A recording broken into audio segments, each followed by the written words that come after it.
Markus Vale didn't expect his day to spiral into chaos over a spilled juice box, but that's exactly what happened when his 5-year-old son, Theo, squeezed it too hard and launched a purple arc of grape juice across the only clean picnic table left in the whole park.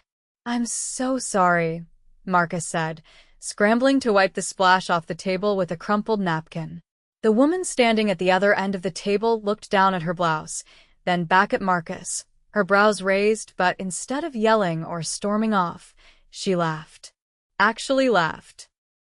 "It's just juice," she said, brushing a few droplets from her sleeve. "I've survived worse." Markus blinked, caught off guard. Most people weren't that chill about being juice-bombed by a 5-year-old. Theo peeked up behind Markus's leg. "Sorry, lady." "It's okay, buddy," she said, crouching down to his level.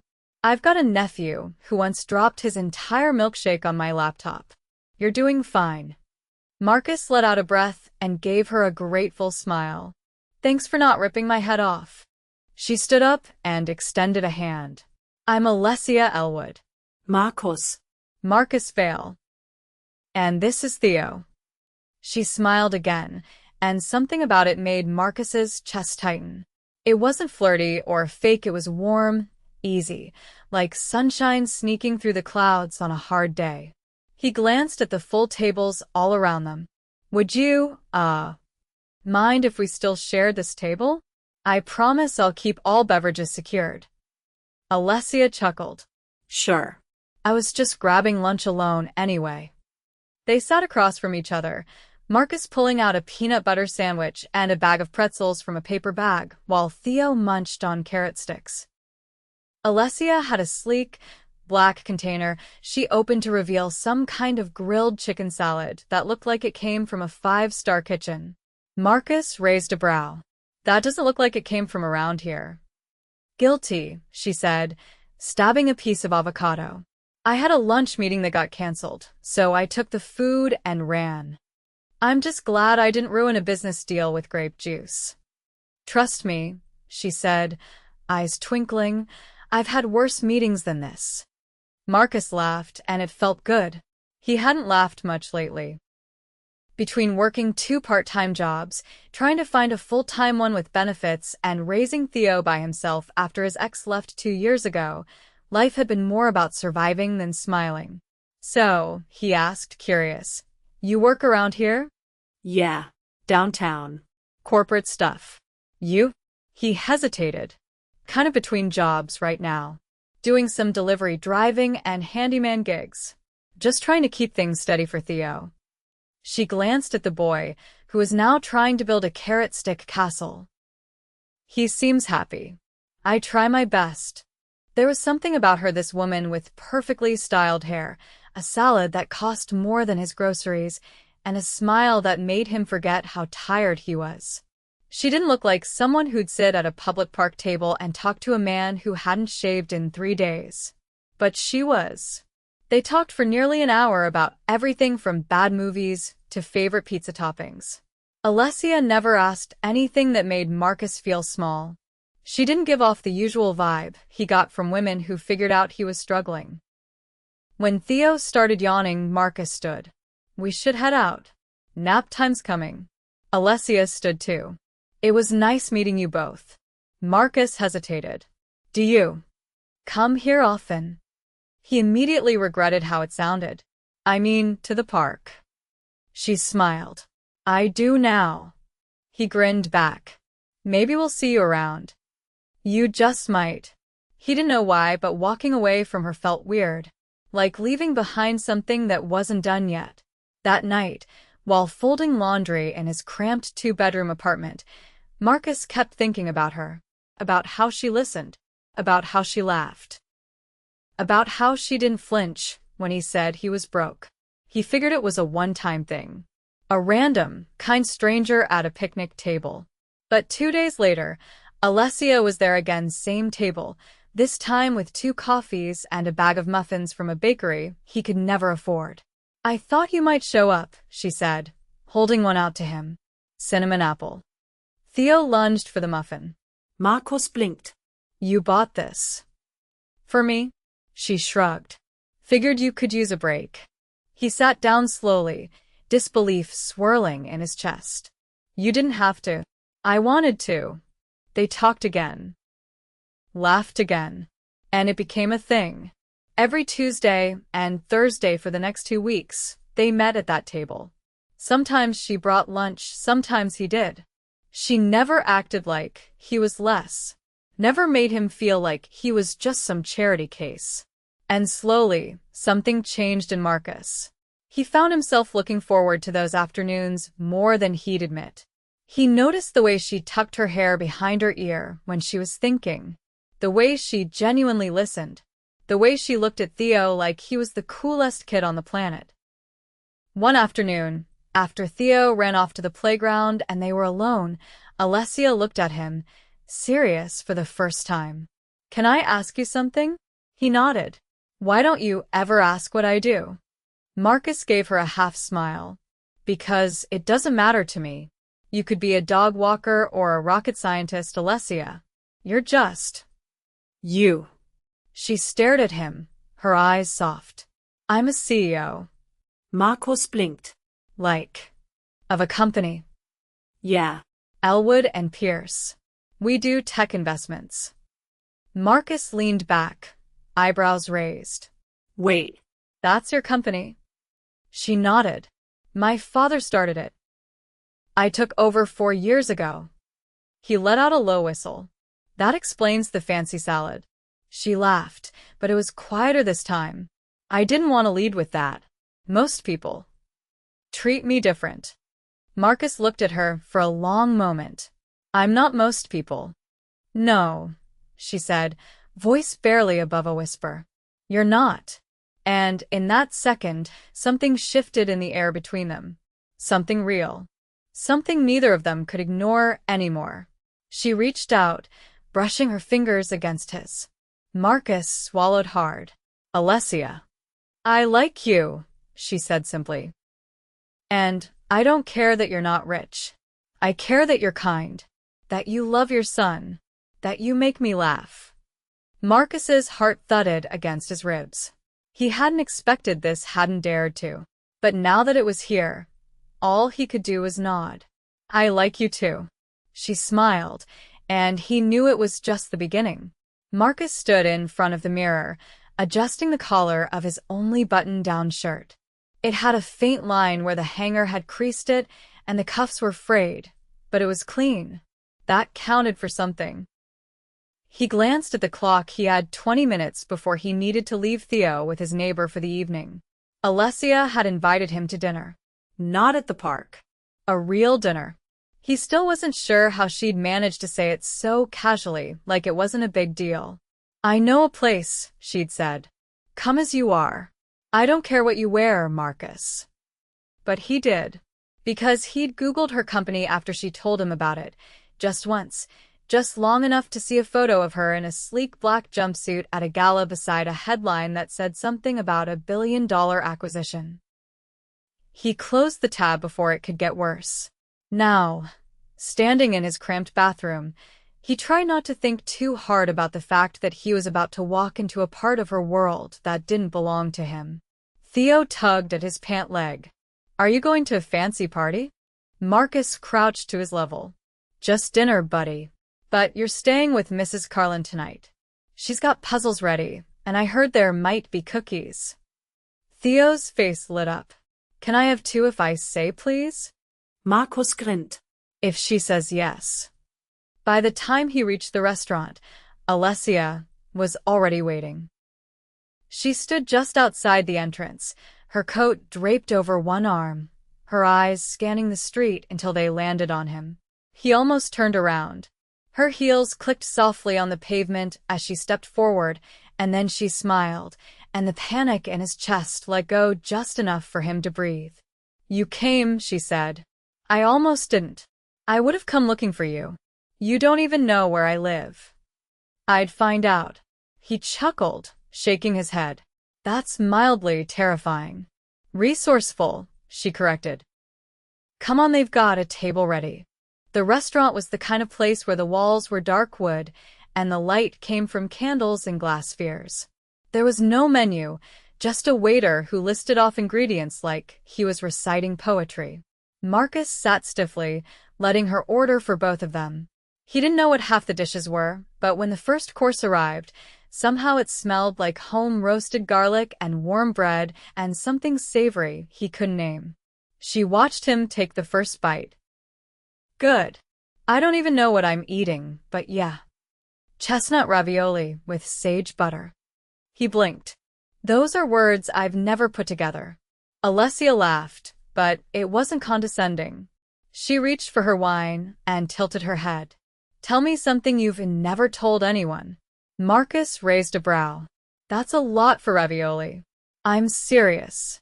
I want to know more about you. He set his fork down. All right. I used to draw. Like, sketching.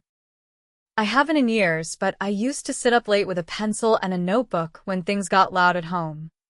Loud how? My dad wasn't the quiet type. He drank a lot. Yelled more. Her expression softened without pity. And drawing helped. It was the one place I could control the world. Do you still have any of them? He shook his head. They got left behind. We moved a lot. She leaned forward. You should start again. He gave a bitter laugh. Hard to find time between deliveries and bedtime stories. Then I'll help you find it. He looked at her across the flickering candlelight. Why are you doing this? What? This. With me. She didn't flinch. Because you remind me what it feels like to be seen for who I am, not what I run. And because I like you, Markus. The next course arrived, but neither of them reached for it right away. Markus cleared his throat. I've never dated anyone like you. I've never met anyone like you. He looked down at his lap. You know people are gonna talk. I'm the guy who drives a beat-up van and lives in a second-floor walk-up with no air conditioning. You. I don't care what they say. They'll think I'm using you. Then let them. Anyone who knows me knows I don't let people use me. He glanced up at her. You don't scare easy, do you? Only when I care too much. That shut him up. He didn't know what to say to that. Not yet. When the check came, he instinctively reached for his wallet. I've got it, she said. You always pay. This was my invitation. He hesitated. Let me cover dessert next time. There's going to be a next time? He met her eyes. I hope so. After dinner, they stepped outside, the air cool with the promise of rain. She walked beside him, heels tapping softly on the sidewalk, their hands brushing now and then, but never quite touching. I don't bring people into my life, she said quietly. Not really. I go to meetings. I sign deals. I show up at events because I have to, but I don't let people see the mess underneath. He didn't push. He just waited. My mom left when I was 12. My dad buried himself in the business. I learned early how to make myself useful, so I wouldn't be forgotten. He stopped walking. You're not forgettable. She turned to face him. Neither are you. Rain began to fall, light and slow, dotting his shirt and darkening her coat. She didn't move. Do you want to come up? She asked, nodding toward the building beside them. He hesitated, not because he didn't want to, but because everything about her life still felt like a dream one he didn't want to wake up from too fast. I should get back to Theo. She nodded. Of course. But I'd like to see you again. Soon. She stepped forward and pressed a soft kiss to his cheek. Good. Markus walked away with the rain on his shoulders and her scent still clinging to his skin, his heart doing something it hadn't done in years it hoped. Back in her penthouse, Alessia stood at the window, her reflection staring back at her in the glass. She'd opened a part of herself tonight. And he hadn't run. She wasn't used to that. The next time Markus saw Alessia, she wasn't in heels or draped in designer wool. She wore a deep blue hoodie, jeans that looked comfortably worn, and white sneakers that had clearly seen more than a few city streets. She showed up at his building on a Saturday morning, holding a paper bag that smelled like fresh cinnamon. I figured you wouldn't have time to meet if I didn't bring breakfast to you, she said, balancing the bag and a tray of coffee cups. Markus glanced at the sun still dragging itself over the rooftops. You're not the sleep-in on weekends kind of person, are you? I tried once. Got bored. He opened the door wider. Come in, but don't judge the mess. Theo built a fort in the living room and declared it a no-vacuum zone. She stepped inside, taking in the modest apartment with unfiltered curiosity. It feels lived in. That's a compliment, by the way. Theo peeked out from behind the couch cushions, his hair sticking up in every direction. You brought coffee? Alessia crouched down, offering him a small cup with a lid. Hot chocolate. I remembered. Markus raised an eyebrow. You remembered how he takes his hot chocolate? I remember what matters. They sat on the floor, balancing breakfast on overturned laundry baskets and the edge of a Lego-covered coffee table. Markus watched her laugh when Theo told a story involving dragons and flying buses, and something unfamiliar twisted in his chest, a quiet kind of longing. After Theo was occupied with a stack of coloring books, Alessia turned to him. I've been thinking about something, she said, brushing a crumb from her lap. That's dangerous, Markus teased. You're already scary efficient. I'm serious. I want to offer you something. He tensed. Alessia, let me finish. It's not a handout. It's a job. His jaw tightened. I don't want to be someone you feel sorry for. This isn't about pity, Markus. I need someone I can trust to manage an expansion project my company's launching. It's community-based, renovating underutilized spaces into art and education centers. You've got the experience, the know-how, and you care about people. That's exactly who I want running it. He stared at her, fingers pinching the edge of his coffee cup. You're really offering me a job? Yes. Full salary. Benefits. Room to grow. And if I say no, I'll still want to see you. This isn't conditional. He exhaled slowly, rubbing the back of his neck. You're making this hard to walk away from. Good. Because I don't want you to. That week, Markus showed up at her office. Not as a guest, as a member of the team. Alessia didn't parade him through the halls or attach his name to hers. She let him stand on his own, guiding him only when he asked, giving him space to find his footing. And he did. Quickly. He started overseeing the groundwork for the first center in the city's south and a former warehouse scheduled for demolition until Alessia's company bought the property. Markus threw himself into the planning, coordinating with local contractors and nonprofits, sketching out layout ideas in the margins of blueprints. The work lit something in him that had been dormant for years. One evening, long after the office had emptied, Alessia found him hunched over a drafting table, charcoal smudges on his knuckles, his brow furrowed in focus. I didn't know you still drew, she said gently. I didn't until this. She crossed the room, standing beside him without speaking. The sketch was rough, but clear a vision of the future space, with open classrooms, murals along the walls, and a rooftop garden. You see what things could be, she said softly. I see what they should be. She reached for his hand, and he let her take it. Later that night, they walked out into the quiet city streets. The sky was clear, stars straining to be seen through the light pollution. Markus glanced at her. You ever think about how weird this is? Us. She looked up at him. Only when I forget how right it feels. He nodded, then stopped walking. There's something I should tell you. She turned to face him. I'm afraid. Of what? Of messing this up. Of not being enough. Of walking into your world and realizing I don't belong. You belong wherever you decide to stand. He looked at her, really looked, and saw not the CEO in heels and power suits, but the woman who sat on his floor, listened to his son, remembered his coffee order, and believed in him before he did. I don't have a lot to offer. You have everything I've been missing. He didn't kiss her. Not yet. Instead, he pulled her closer and rested his forehead against hers, letting the quiet between them say, what words couldn't. By the time they parted, it was clear. Things were shifting. Not just between them, but inside them. And neither of them would be the same.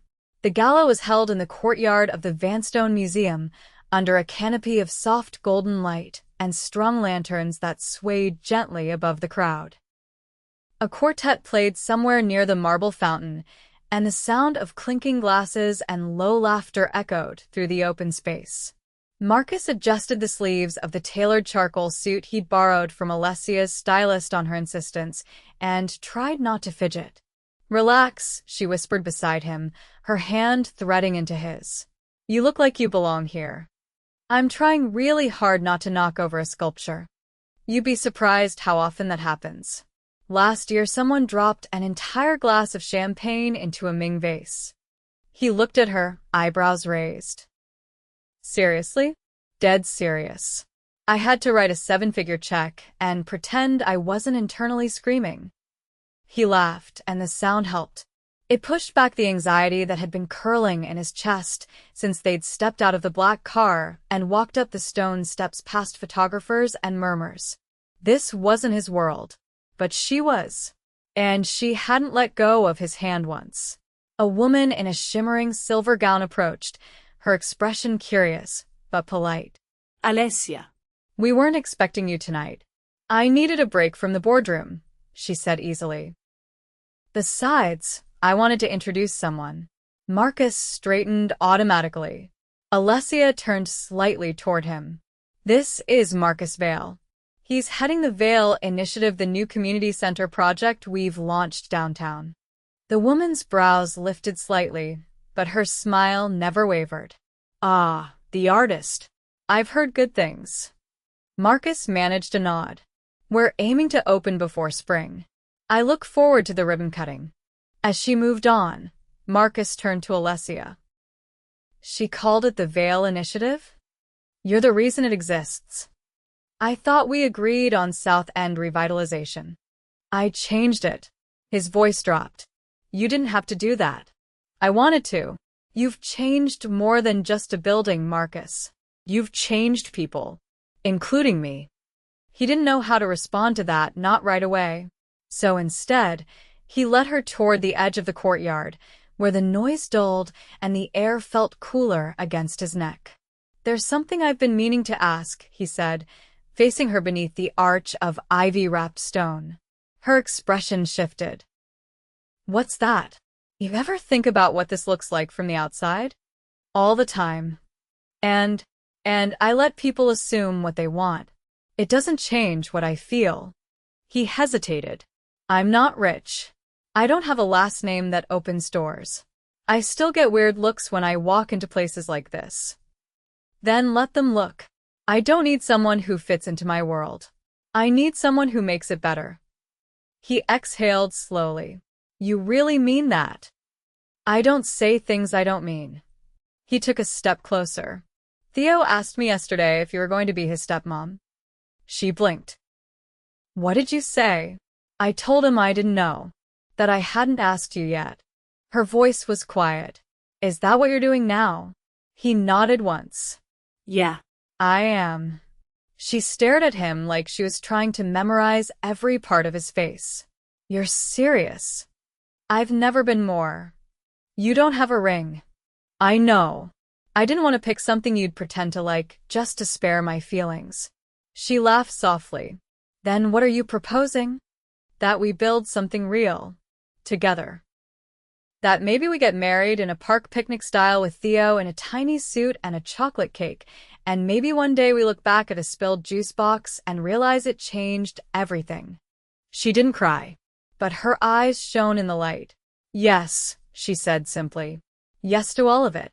He leaned in and kissed her, not because the moment demanded it, but because it was the only thing left to do. When they pulled apart, the music had changed to something slower, softer. "Dance with me," she whispered. "I don't know how." "Then just follow me." They moved to the edge of the makeshift dance floor, where couples swayed in elegant rhythm. He held her close, his hand firm against her back, her fingers resting lightly against his collar. She guided him gently, laughing when he stumbled and tightening her grip when he caught the beat again. "You know," she murmured against his neck, "I think you might be the best thing that's ever happened to me." He didn't respond right away. He just held her tighter. The following week, the community center opened its doors for the first time. Markus stood beside Theo, adjusting the boy's collared shirt as a crowd gathered outside. Alessia arrived in a navy dress, her heels traded for flats, a clipboard in one hand and a bouquet in the other. "For the man who turned a warehouse into a heartbeat," she said, offering him the flowers. He took them, stunned. "I didn't do this alone." "No, but you made it matter." They cut the ribbon together, Theo holding one end like it was an Olympic torch. Inside, kids ran through the halls, marveling at the murals, the classrooms, the art rooms filled with supplies. Parents signed forms. Volunteers handed out snacks. It was real, tangible, Alive. Later that evening, back in his apartment, Markus watched as Alessia helped Theo build a new blanket fort, the two of them laughing as the couch cushions collapsed for the third time. He leaned against the doorway, arms folded, heart full. "This is better than any gala," she called over her shoulder. "I was just thinking the same thing." She looked up at him, her smile soft. "We make a good team." "We really do." Theo peeked out from under the blanket. "Do we still get chocolate cake when you get married?" Alessia crawled out and ruffled his hair. "You'll get the biggest piece." Markus crossed the room, pulled Alessia into his arms, and kissed her forehead. She looked up. "What?" "I just realized something." "What's that?" "I didn't fall into your world. You built a new one with me." She rested her head against his chest. "That's all I ever wanted." And in that moment in a small apartment filled with crayons, laughter, and love, Markus Vale realized he hadn't just fallen in love with a CEO. He had built a life with the woman who saw him when no one else did. And she had chosen him, not in spite of who he was, but because of it. And he would spend the rest of his life proving she'd been right too. Rain pattered gently outside the wide windows of the art room, a soft rhythm that played counterpoint to the quiet buzz of voices within. Inside the newly opened community center, a group of teens sat around long tables covered in charcoal sticks, sketch pads, and watercolor palettes. Markus stood off to the side, watching as one of the girls recreated a phoenix in bold, sweeping lines. "She's been coming every day," Alessia said, stepping up beside him. "Her file says she hadn't picked up a pencil in over a year." "She's got talent," Markus replied, hands in his pockets. "I just gave her a place to use it." "No," she said, glancing at him. "You gave her a reason." They stood together, watching the room for another moment. Then Alessia turned toward him, her expression more serious. "My father wants to meet you." Markus blinked. "Your father, the one who started the company." She nodded. "I figured he already had. He's been observing, quietly. He likes to do that before forming opinions. And he thinks you're exactly what this company needs." Markus laughed under his breath. "That's ironic." "He also said something else," she added. "That he hasn't seen me this grounded in years." Markus looked at her, brow raised. "You told him about us?" "I didn't have to. He figured it out. He shifted his weight. And he's okay with it?" "I don't live my life for his approval. But yes, he is. He said he's glad I found someone who doesn't care about the surface." Markus leaned against the doorframe, exhaling slowly. "You know, I used to think our lives were too different to work. And now I think I've never fit anywhere better than I fit with you." She reached for his hand. "Then come to dinner. Meet him. Not as an employee, as the man I love." The words landed with a warmth that spread through his chest like firelight. He nodded, squeezing her hand. "Okay. But only if you help me figure out which fork is which." Later that week, Alessia's family home turned out to be a sprawling estate tucked behind ivy-covered gates and manicure hedges. Markus had never seen a driveway that curved. Theo, who came along at Alessia's insistence, was holding his hand tightly, wide-eyed at the sculptures flanking the entrance. "Does everyone have a lion statue?" he whispered. "Only the fancy ones," Markus murmured back. Inside, the house was elegant but not cold. Warm lighting, bookshelves filled with worn spines, and the scent of rosemary and something savory wafting from the kitchen made it feel less like a mansion and more like a memory. Alessia's father emerged from a side room, silver-haired with sharp eyes and a calm presence. He extended a hand. "Markus." "I've been looking forward to this." Markus shook it, firm and steady. "Thank you for having us." Dinner passed easier than expected. Alessia's father asked thoughtful questions, listened closely, and didn't once bring up money or prestige. He focused on Markus's plans for the next center, on Theo's favorite superheroes, and on Alessia's laugh when she told a story about the time she accidentally approved a budget with an extra zero. After dessert, as Theo curled up with a book near the fireplace, Alessia's father pulled Markus aside into a quiet study. "I wanted to say this privately," he began. "Alessia has always been independent-driven. She's built a life on her own merit. But I've never seen her at peace the way she is with you." Markus hesitated. "There's a lot I still don't know about this world." "That's good. It means you're still curious. Stay that way." When they left later that evening, Alessia slipped her hand into Markus's as they walked down the stone steps. "He likes you." He didn't say that. He didn't have to. Weeks passed, and the city bloomed into early spring. The community center thrived, with new programs launching and attendance doubling. Markus began hosting open sketch nights, and the walls slowly became filled with student work, rotating weekly.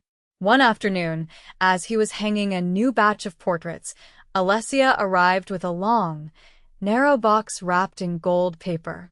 "This is for you," she said, placing it against the wall. He opened it carefully. Inside was a full set of professional drawing pencils in a custom leather case, his initials embossed in one corner. Nestled inside was a folded note. "So you never stop creating the world you want to see." He looked up, throat tight. "You didn't have to. I wanted to." He stepped forward, wrapping her into a slow, quiet embrace. "You always know what I need before I know myself." "I watch," she said. "And I love you." He kissed her softly, right there in the middle of the art room, sunlight streaming through the tall windows, dust motes dancing around them like stars. They married in late summer, just as the second community center broke ground. The ceremony was held in the same park where they first met. Instead of rows of chairs, guests sat on picnic blankets and in folding chairs. Theo stood proudly between them, holding the rings and beaming with a grin that could have lit up the skyline. Alessia wore a dress the color of soft champagne, her hair braided with wildflowers. Markus wore a light gray suit, no tie, and a grin he never took off. They spoke their vows beneath the same tree where Theo had once launched a juice box across a table. "I never thought I'd find someone who could see me without needing to fix me," Markus said, voice steady. "But you never tried to change me. You just believed in who I already was." Alessia's voice shook, but her eyes didn't waver. "You gave me back a piece of myself I didn't know I'd lost. You reminded me that love isn't built in boardrooms, it's built in moments. In laughter. In late nights. In the way you look at me like I'm already home." They kissed to the sound of applause and a few joyful tears. That evening, under strings of fairy lights and the warm glow of sunset, they danced barefoot on the grass, Theo spinning in circles nearby with the other kids. There was no formal first dance, no grand announcement, just a quiet song played on a single guitar and a man holding the woman he loved like the entire world had finally settled into place. Years passed. The centers multiplied. Markus continued to lead with vision and compassion, his art returning with vibrancy and purpose. Alessia remained at the helm of her company, but she carved out more time, more space for them. For late-night drives, for lazy mornings, for building a life rooted in something rarer than wealth, trust. Their home was filled with color and laughter. Theo grew, thriving in a world built on love instead of pressure. And every morning, Markus would wake before the others, brew coffee, and leave a small sketch on the kitchen counter, some days a sunrise, other days a messy, joyful doodle of them dancing in the rain. Because in the end, it wasn't the gala lights or the penthouse views that defined their love. It was the choice they made, day after day, to meet each other exactly where they were and build something extraordinary from it. Together.